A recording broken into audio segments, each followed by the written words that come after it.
Hello everyone and welcome back to my channel. If you are new here, my name is Layla and today I'm going to talk through how I changed my money mindset. Now what I feel like often comes up around money mindset is law of attraction stuff. It's like, oh, think this way and money will come to you, or just abundance mindset and those types of things, which I think is great. That's something I still actively work on and just try to keep in the back of my mind at all times, because I think it is helpful to have that more positive mindset, abundance, gratitude mindset around money. But how I got to where I am financially was not just thinking about money differently. It was more so things happened. So events occurred in my life and I had these realizations, and that is how I got to this point. So for me, I'm somebody who is very realistic, I suppose, and I like to see things as they are. So if something isn't a reality, it is hard for me to actually grasp that as tangible, if that makes sense. I think it'll make more sense if I kind of just go through everything. And I'm actually going to go kind of far back to my childhood, maybe even, I would say like adolescence, teenager time, because that's when I was like really starting to think these things. And I believe I've talked about this before, at least somewhere on the internet. But when I would see somebody on the highway, so let's say I'm just like in the back seat, my mom or dad is driving the car, and I would see somebody on the highway that's driving an expensive car. So whatever that was at the time that I thought was an expensive car. I remember sitting in the car and looking at those and being like, they are rich and I will never have that because I am not rich. And the only way to get that, it's reserved for rich people, and that will never be me. So that was kind of my mentality around money and wealth. My family was middle class and we had everything that we needed, which I'm very grateful for. But my parents always had debt. My parents were always working multiple jobs, or I do recall times when finances were stressful for them. And they definitely, both of them have made, I would say, somewhat poor decisions around money. But that's not the point of this video. Really, what I'm getting at with that is that I was not educated around finances. We were not super wealthy. I did not feel rich whatsoever, but we were well off, like we were good. I also very much so did things by the book, or basically what society tells you to do, and what my parents, at least my dad, really wanted me to follow. And that was to graduate from high school, go to college, get a good career, and that is how you live life. Like hard work, education, that was more important than like skills, generational wealth, anything like that. So I did not really learn about finances. And then y'all know that I started learning about finances because of my own financial situation. I had a whole bunch of debt. By the time that I graduated, I was very low income. I was struggling. I was losing sleep at night just because I had all this debt and no money to pay for it. And even going back a little, I would say that throughout college, I realized that I could be rich. I could be wealthy. It wasn't reserved for like already rich people. That was something that you could become. I did learn that, I would say late teenage years or maybe early 20s. And so I did start educating myself, or at least motivating myself around that, and seeing the other possibilities that are out there. Like, oh, you don't have to go to college, get a career. Like there are other things to do. So the internet was big. It was coming up around this time. I started dabbling in different things. I was trying out social media. I started my blog at the time. I started YouTube. So there were paths that I did want to follow. And I was like, I know that one day I can get to where I want to. Not that I'm like there yet, but y'all get the idea. It's like I realized, oh, it's not reserved for people who are already rich, or it's not something you're just born into. You can become wealthy. So that was one realization. So then I graduated from grad school. That was end of 2016. And into 2017, I was still just working my like hourly wage job. And that was at a doggy daycare. And about 6 months after graduating, so mid 2017, I got the notification that I need to start paying my student loan debt, because you get 6 months of forbearance after graduating. And it was like $200 something per month. And I looked at my income. I looked at what I had to pay, what I had to already pay, plus to add on the $200 something per month of my student loan debt. I said, where is that money going to come from? I cannot afford this. So like I said, this whole journey has been a series of events and realization. So that was the event. I had to start paying my student loan debt back, and I realized, okay, I need to use my degrees. I had my master's in biology at this point. So I was like, I should take this and get an actual career and make my money back from all the debt that I had from student loans. And let me explain that while I was in school and as I was graduating, I knew that I didn't want to do anything with biology. I initially studied biology so that I could become a dentist. I changed my mind after 3 years, and then I got into research, like microbiology research, environmental research, but I knew I did not want to do that long term. So once I graduated from grad school, I do recall applying for jobs, like things that I would be qualified for, but I wasn't very adamant about it. I wasn't super motivated to apply to things. I wanted to be a full-time blogger. So while I was working my hourly job, I was trying to build up my blog. I always wanted to be self-employed. So that was like, okay, I am not going to get a career in science. I am just going to get big on the internet. So that's what I was trying to do. But as the months passed, I was like, okay, this isn't going to work. I need to just suck it up and get a career, find a career related to my degree, because, you know, at least I'll be using that degree. So that took some time. I then became a microbiologist at the CDC. I was an ORISE fellow, but that was to the CDC. And I began that job in April 2018. So quite a bit after this like whole realization, it took some time to get the job. And y'all are probably very familiar with this story, but a couple of months later, June 2018, is when I reached my highest point of debt. So the lease on my car had ended, and I knew I didn't want to continue leasing. I wanted to just buy out my car, and that's what I did. Well, I ended up buying the same car but a different color because it was cheaper to do that instead of buying the lease I already had. But I did end up financing that car plus my student loans plus all my credit card debt, which, you know, I had quite a bit because for several months I was very low income and not able to like pay for anything with actual cash. I was just going into further debt. And then I owed my sister money as well. So June 2018, I reached my highest point of debt. I did not like that feeling. And I was like, something needs to change. So that was the event. I reached my highest point of debt and I realized I want to get out of debt. So I started listening to Dave Ramsey. And y'all know I'm not like a huge fan of Dave Ramsey. I think his content is good for a lot of people. And I think, you know, his plan is great for a lot of people. I did not follow his baby steps throughout my journey, but I listened to so many of his videos. So anytime there was debt-free screams, I was listening to people calling in. I was commuting to work, so I had, you know, each day over an hour of a commute, and I was just listening to Dave Ramsey day in and day out. And when I was first looking at all of the debt that I had, the $82,200, I was like, okay, maybe I could pay this off in 10 years because based off of my payment plan and what I thought was realistic, I thought it would take at least 10 years or maybe even like 6-7 years, something like that. But by listening to Dave Ramsey, I realized I could probably pay it off in 4 years if I took it seriously. So again, another event, listening to Dave Ramsey, realized I can pay off my debt faster. So that's when I was like, okay, I'm going to take this more seriously. And then another event happened in early 2019, and that was that I moved out on my own. And because I moved out on my own, I was paying much more for rent. Luckily, I was closer to work, so I was like 3 miles from work at my apartment, and that was awesome. I actually really loved living alone, and I really loved that apartment, but it was obviously more expensive.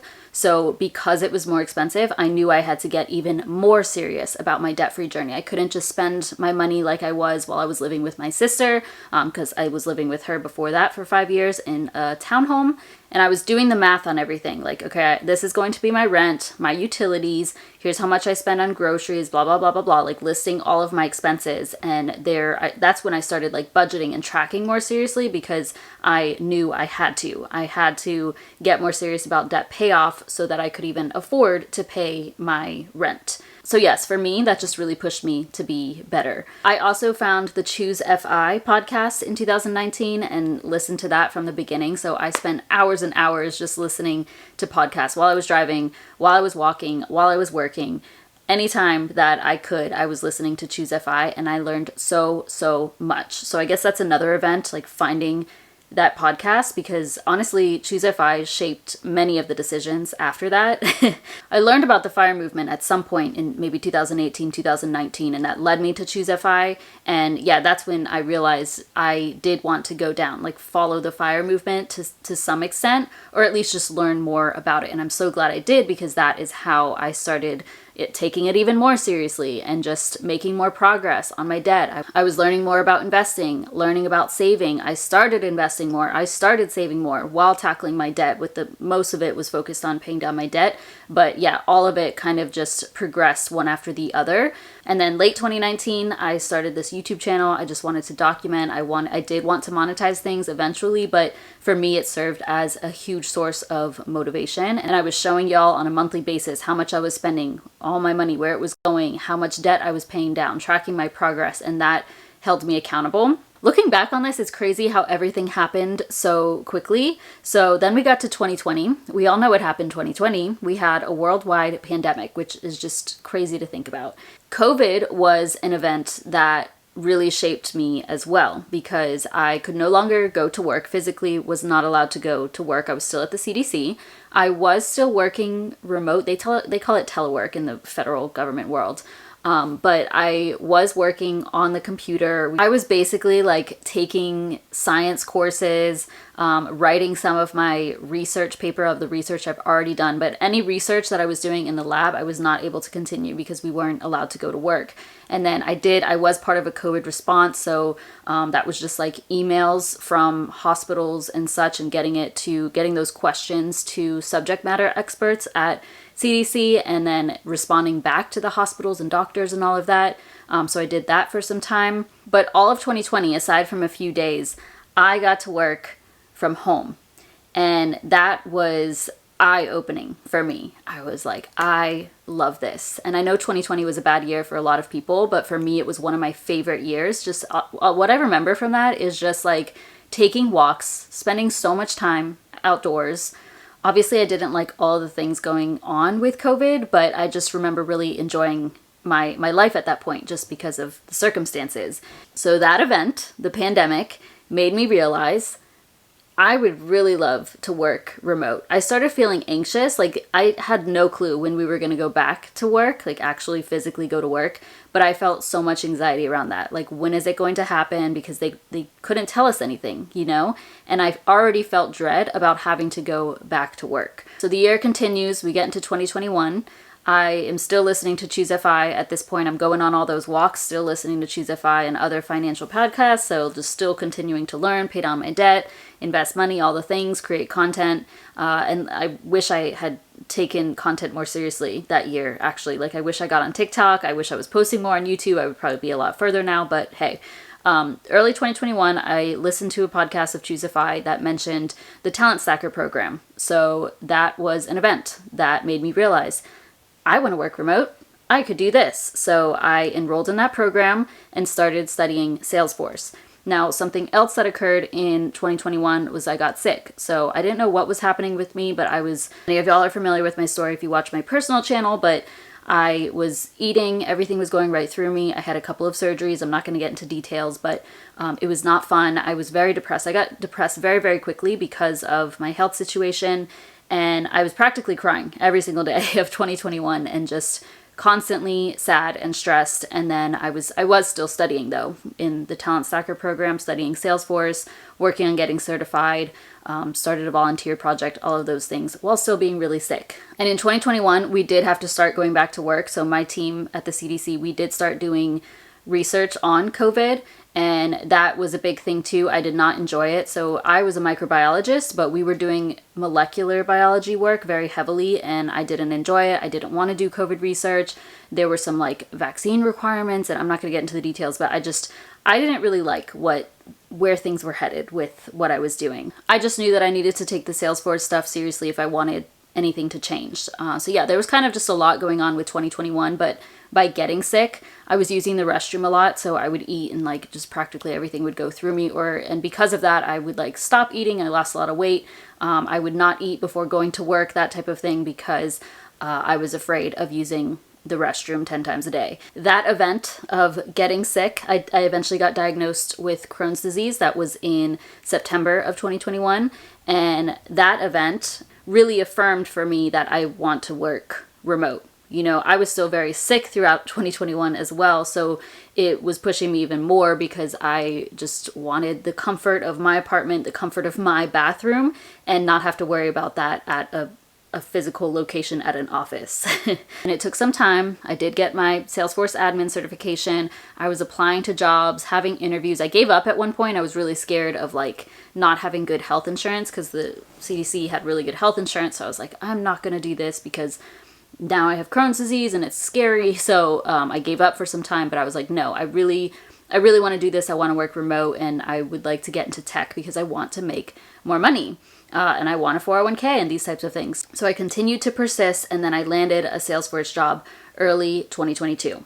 So that was an event in and of itself, I suppose. I started that job. Through that job, I got a 401k with a 6% match vested immediately. So I was able to start investing into a 401k on top of my Roth IRA. I was making more money. I was fully remote.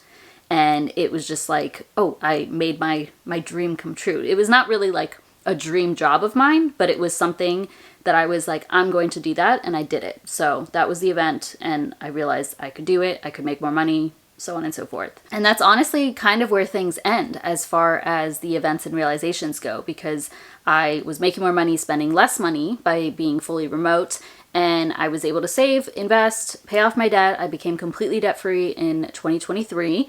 And of course, that opened up a lot more opportunity just in general. Like life just feels lighter without having any debt. It's like this whole responsibility is off your plate. And y'all kind of know where my story goes from here. I quit my job come May 2024 because I didn't have debt. I saved up enough. Yes, it would have been better to work for a little bit longer and save up some more money, but it was just that I was continuing to build my business on the side. I felt pretty burnt out. I was not happy in my job. I never was happy working at other companies. You know, I always wanted to be self-employed, and y'all have seen, I've posted a short before, like showing me talking about wanting to be self-employed like 10 years ago and like realizing the reality of a 9-to-5 and what it entailed. Like I did not want any of that, but it was just kind of a means to an end. So it was always a goal to become self-employed. Like now I can say I am living my true dream. So that's kind of where I'm at now. And I know what I'm talking about isn't necessarily about money mindset. Like it wasn't mindset shifts, but I think a lot of people, I hope so anyway, I think a lot of people can relate to this because sometimes when you hear the advice that's out there about money mindset, which I think there are many things around mindset that do need to be shifted before starting your debt-free journey or any financial journey. Like, yes, abundance and gratitude, that's huge. Taking responsibility, huge. Forgiveness, forgiving yourself, forgiving other people who may have gotten you into a situation. Growth mindset is also big. Acceptance is big. Learning, like being open to learning things. I guess that's growth mindset. Those are all big parts of it, but that kind of just comes naturally when you have these events and realizations. And that's kind of where I'm getting at. And a lot of time, I guess going back to what I was saying before, a lot of times if you look up money mindset on YouTube, even if I search this myself, it's like, oh, visualize what you want, put out this energy and, you know, listen to these affirmations, these manifestations around attracting money to you. And I absolutely love that. Y'all know I have the stickers, money comes to me easily and effortlessly. And I say that to myself all the time. Like if I pick up a penny on the floor, I say money comes to me easily and effortlessly. I did nothing to get that. But I don't fully believe that because it's something that I really struggle with. And I think a lot of other people struggle with as well. Because if money was easy, we would all be rich. I have been trying to make money on the internet for well over a decade, okay? And it took all of this time for me to even get to a point. It took me up until last year. So probably 12, 13 years of trying to make money on the internet, which has lots of opportunities, you know? It took that long for me to get to a point where I was like, okay, I could probably take this full time. And of course, it still has its ups and downs, but I'm at the point where I am pretty comfortable with things. And now I would like to go to go further and make more money on a monthly basis. And that is still challenging, you know? So if money was easy and it was so easy to make money all the time, everybody would be wealthy. Even if you're putting in the work, you know? Like, I feel that I am putting in the work to try and make more money, and it still is a challenge. So I know that there is probably some sort of mental block, but that's kind of what I'm getting at here, is that those videos sometimes aren't helpful for me to hear how people got to a point. Like, it's not just a shift in mindset, it's a shift in behavior too. And that's really the biggest part of my story, was I had these events, realizations, and then I shifted my behavior in order to get where I wanted to. So sure, I probably cleared some mental blocks around money. I think once you start to see proof of things like, oh, I made $100 this month from the internet. I made 1,000. I made 2,000. Somebody paid me this much. You know, all of that starts to open your eyes to what's possible, and that definitely helps. But it's still something that I struggle with, like scaling up. I don't know if what I'm even saying is making sense. It makes sense in my head, and I probably have more to say, but that's kind of the gist of it, is that it's okay if you also struggle with that. Like, it's not just about, oh, I feel abundant, money comes to me so easily, and I make 10K in my sleep. Like, it, being somebody who likes facts, who likes to see proof of things, that's hard. So that's absolutely amazing if it works for other people and they can set their mindset up like that. But by having the brain that I have and the way that I think, I try to change this all the time. You know, it's something I still actively work on. I do think there are still some mental blocks. But the main thing, if you're somebody like me, the main thing that worked was changing my behavior, changing my decisions, building better financial habits based off of those events and realizations. So I'm going to stop talking there because I think I'm kind of just going in circles here, but let me know if there's anything you want me to clarify, and hopefully that kind of made sense of what I mean by money mindset and how I got to this point. And in case you've never watched a video of mine, I probably should have said this at the beginning. I started with a whole bunch of debt back in 2018. I had over $82,000 of debt. It took me 5 years to pay that down. I was mostly focusing on paying down my debt, but I was also saving a bit, investing a bit, and I was working on increasing my income. That was big. So I got my microbiology job, and then I switched to tech, got a little bit more. I was able to invest in my 401k. I was building my side hustles. That was a big thing because that was making a lot more money for me. And then I got to the point where I was like, okay, I want to do this full time. So that's what I did. And now I am still completely debt free, and my net worth is over $100,000. And I'm hoping to build that. Of course, I will continue to build that, and I am working on increasing my income. I think that is it. Again, let me know if you have any questions. Thank you so much for watching. Thank you for being here too. This is a big part of why I am here, like why I'm living my dream, is because of y'all. So thank you so much. Please give this video a thumbs up, subscribe if you haven't already. It really supports my channel, and I'll see you in my next one.